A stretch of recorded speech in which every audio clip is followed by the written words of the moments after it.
The lovely Dr. Sean Kirkpatrick has fired back at the UAP hearing with David Grush. Breaking news. We have that and we have more UFO related news to go over. So get in here. This is Jack with Cosmic Road. I talk about UFOs and the paranormal. Please hit like, please subscribe, please share on social media and let me know what you think in the comments below. Okay, without further ado, let's go to the comments from this letter from Dr. Sean Kirkpatrick. What does he have to say? Hearings and transparency. Let me begin by saying that the following are my own personal observations and opinions, which do not necessarily represent official DoD or IC positions. Yesterday, the Subcommittee on National Security, the Border, and Foreign Affairs held an open hearing on UAP during which a government cover-up of ETs was alleged. I wholeheartedly applaud congressional efforts to get to the truth about what UAP are and the risks to both pilot safety and national security. I am absolutely committed to transparency on both the historical mission and the operational mission. Because you know what Sean Kirkpatrick is all about is UFO transparency. He goes on, as the director of AARO's amazingly talented, devoted, and highly motivated team, however, I cannot let yesterday's hearing pass without sharing how insulting it was to the officers of the Department of Defense and intelligence community who chose to join AARO, many with not unreasonable anxieties about the career risks this would entail that have been working diligently, tirelessly, and often in the face of harassment and animosity to satisfy their congressionally mandated mission. They are truth seekers, as am I. Thank you, Sean Kirkpatrick, for being such a dedicated truth seeker, and I'm so sorry if your feelings were hurt by anything that was said at the hearing. To continue, but you certainly would not get that impression from yesterday's hearing.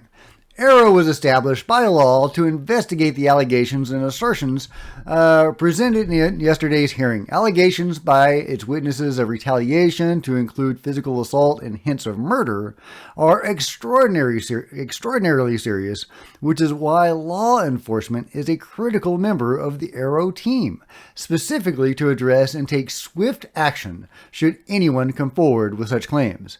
Yet, contrary to assertions made in the hearing, the central source of these allegations has refused to speak with AARO. Furthermore, some information reportedly provided to Congress has not been provided to AARO, raising additional questions about the true commitment to transparency by some congressional elements. Yes, it's Tim Burchett that's the problem, not Sean Kirkpatrick. And it's interesting that he says that the main source of these claims has refused to talk to AARO. Well, we know from David Grush that, of course, he is the central source, that he has talked to Sean Kirkpatrick and he has offered to talk more with him, and Sean Kirkpatrick won't even return his phone calls. But that's not the story you get from Sean Kirkpatrick, who, as we all know, is a truth teller. To continue, the subcommittee, whose questions and oversight duties are irreproachable and in genuine need of answers, has never asked AARO for an update on the reporting system, the historical review, the operations, and the S&T strategy that AARO leads and is undertaking. A rational person watching the hearing might reasonably assume that both the witnesses and the members had an understanding of the department's and the IC's progress since the establishment of AARO around this time last year, only naturally leading them to conclude that AARO has been ineffective, non-transparent, and delinquent in its legislated mission. What? What a horrible travesty. Yeah, that's just, oh my God, it's unconscionable. Oh my God. AARO briefs the Defense and Intel committees regularly, and since the last NDAA, the Homeland Defense, S&T, and several other committees as well. I am deeply disappointed at the denigration of AARO's dedicated men and women, hailing from the Department of Defense, intelligence community, and civil partners who are pouring their hearts out working this issue on the behalf of Congress. AARO has the authorities and resources necessary to execute this mission to meet congressional intent, and as we've stated before, AARO welcomes anyone with knowledge of any of these allegations or programs to talk to us in a safe, secure, and appropriately cleared environment. Rest assured, Arrow will follow the data wherever it leads. Finally, to be clear, Arrow has yet to find any credible evidence to support the allegations of any reverse engineering program for non-human technology. Also, to be clear, none of the whistleblowers from yesterday's hearing ever worked for Arrow or was ever a representative to Arrow, contrary to statements made in testimony in the media. Yeah, I'm not really aware of any of those statements. I don't know what he's talking about. David Grush did work for the UAP task force, which preceded Arrow. But there you have it. Sean Kirkpatrick's feelings are deeply hurt, and he is aggrieved on behalf of the people that work for Arrow, who are pouring their hearts out in an effort to bring us the truth about UFOs. And heck, that part might even be true. I mean, I will blast Sean Kirkpatrick for being a disinformation agent and a tool of the cover-up. But it's entirely possible that the people under him are dedicated and sincere people that actually want to push this thing forward. But it doesn't matter what the soldiers want if the generals want war. Or, in this case, if the generals just kind of want to sit on the information and shrug. Sean Kirkpatrick has done nothing but lie since becoming the director of Arrow, so far the only director of Arrow. And of course, he's going to continue the cover-up in this letter, pretending to be a sincere agent of disclosure and of furthering our understanding of UFOs and UAP. But since he has done nothing but lie about UFOs and UAP since becoming the director of Arrow, it's kind of hard to take him seriously. And indeed, I don't. Meanwhile, we have very strong words from Lou Elizondo and Jay Stratton in support of the hearing. I'm not going to read the whole thing, but they say, yesterday we proudly watched the fire continue to grow in a momentous congressional UAP hearing. Our brave friends and colleagues, former naval aviators Ryan Graves and Dave Fravor, and former Air Force Intelligence Officer UAP Task Force member Dave Grush, offered themselves up as witnesses and spoke under oath about the topic to members of Congress and the public. We are grateful for all those who participated. This is still just the beginning. There is considerable progress to be made and work to do in order to understand and address the national security concerns. Please always remember that an informed public is a powerful force and can be wielded to create positive change. We will not be commenting further at this time, but know that we remain hard at work behind the scenes. Hats off to you, Lou and Jay. You're doing good work, and thank you for your positive words of encouragement in support of the UAP hearing. Unlike other people. Sadly, Sean Kirkpatrick isn't the only negative Nancy on the bunch. Here we have a piece from MSNBC. Let's hear what they have to say. Yeah, certainly the prevalence of cameras, and it's also no question the prevalence of other things flying around the sky, like drones and weather balloons, some things that belong to our government and other governments that maybe the U.S. doesn't want to fully disclose. I mean, those are all possibilities too, and we should note, Mr. Grush there, who was the key witness, also has said publicly he believes that UFOs, there was a vast conspiracy by Mussolini's government and Italy and the Vatican to therefore repress the truth about UFOs that crashed near Italy in the 1930s. So, I mean, he is someone who has a lot of outlandish beliefs, and I think questions about his credibility are quite fair here. That's exactly what they want you to think, Mike Barnacle. Oh, I've heard that a million times. All right, well, put that story to the side for now. Let's turn to Russia.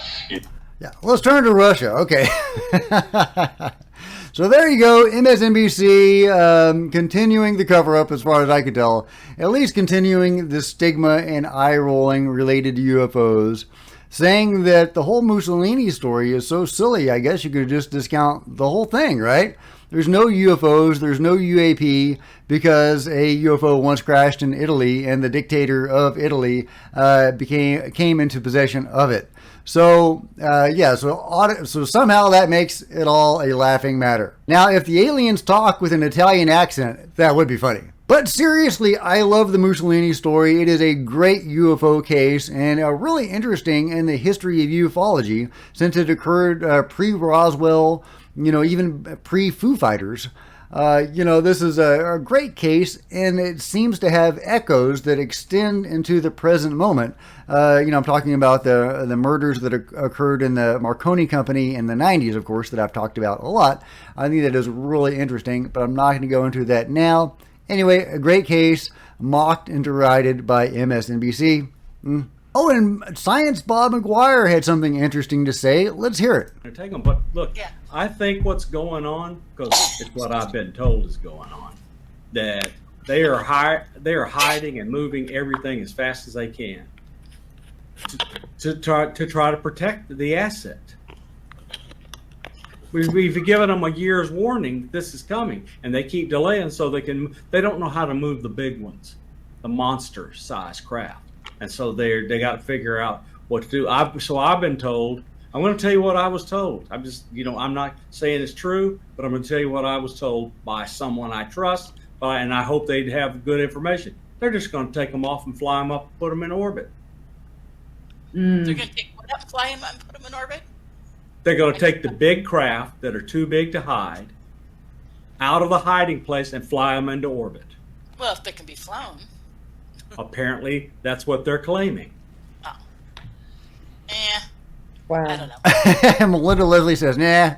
But I think that's a really intriguing idea that could be one way they hide these things.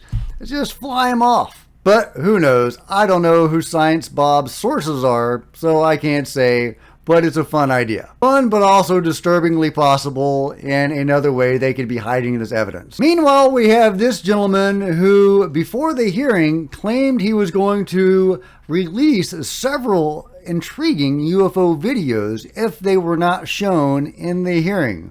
Well, it's after the hearing, so where are they? But let's listen to what he promised to deliver pre-hearing. What is going to be said or shown tomorrow during those hearings. So I don't want to take away from that if one of these videos are going to be shown tomorrow and then I kind of steal that thunder by releasing one of those videos for some reason. So I'm just playing it safe on that end. I'm waiting for the hearings to be over. If these videos that I have, 4 videos, if they're not shown, there you go, 4 videos, if they're not shown during the hearings, I will release them one by one at the request. This isn't me just doing something, at the request of the anonymous whistleblower who, again, works within the military ranks and has the access to DOD. Okay, so we have an anonymous whistleblower trying to get some videos out, but it is after the hearing. So, okay, I looked on his Twitter page to see if he had released anything, and he did. Let's go to this video and see what we make of it.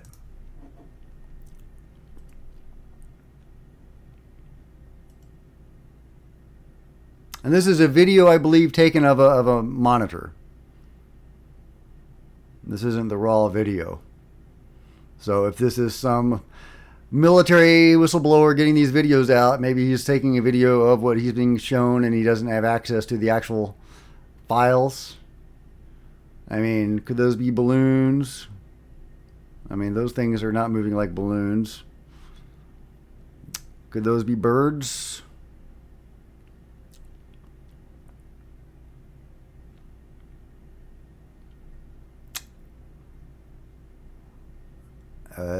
Is that moving like a flock of birds? I don't know, guys. I mean, that's an interesting one.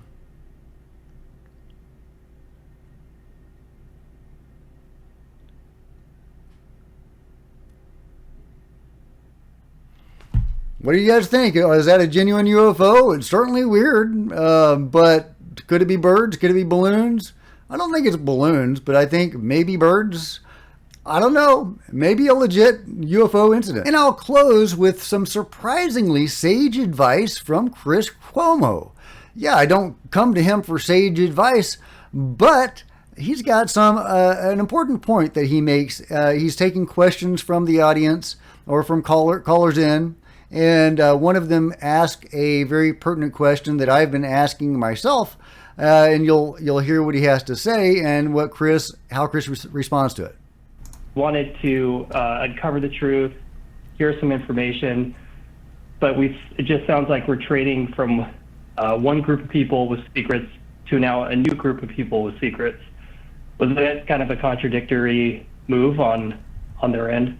He's talking about how the Congress people after the UAP hearing are trying to get David Grush in a skiff to get the information that he couldn't give in the open hearing. And, if the hearing is designed for transparency and to get this information out to the public, then isn't going into a skiff counter to the purpose? And that was the question. So let's listen to what Chris has to say about that. No, not contradictory. It's about convenience. And I would, at this point, subscribe to the idea of progress, not perfection. And we don't know anything. So, something is better than nothing. And we have to start there with the pressure and not get distracted and allow this to be waved away as fanciful or conspiracy fodder. That this is about transparency. It's about them being honest about what they know and what their basis is for not talking about from a flight safety perspective, from a commercial flight safety perspective. All these pilots seeing all these things are all making it up. Doesn't have to just be about little green men. Doesn't have to be dismissed as only about the most fanciful of notions. Transparency, or a basis for the lack of transparency, is a very good goal. So give them a chance. They did it the right way yesterday. Let's see if they can do better. Okay, well, I hope they do better, but his point of progress, not perfection, I think is very pertinent. At least we have committed congresspeople who are actually trying to get the truth now and get answers, and some of them, like Luna and Burchett, do seem genuinely committed to getting this information out to the public. So if they are given a skiff with Dave Grush or anyone else, we can hope that they can tell us afterwards as much as they are able, and maybe even eventually get some of this stuff declassified, as people like Tim Burchett and others have pledged to do. Okay, that's it for the UFO News Roundup for today. If you've enjoyed this video, please give me a big thumbs up. I sure would appreciate it. Smash the subscribe button and the bell to be notified of future videos. You don't want to miss a thing. Join me on social media, Facebook and Twitter or Xer. And there's plenty of other videos on the channel. If you want to support the channel in a bigger way, there's a PayPal button below. There you can, if you're a science fiction and fantasy fan, you can buy one of my books, link in the description, or you can simply become a channel member. Channel members are very much appreciated. Thank you guys. And I'll see you guys next time. This is Jack with Cosmic Road signing out.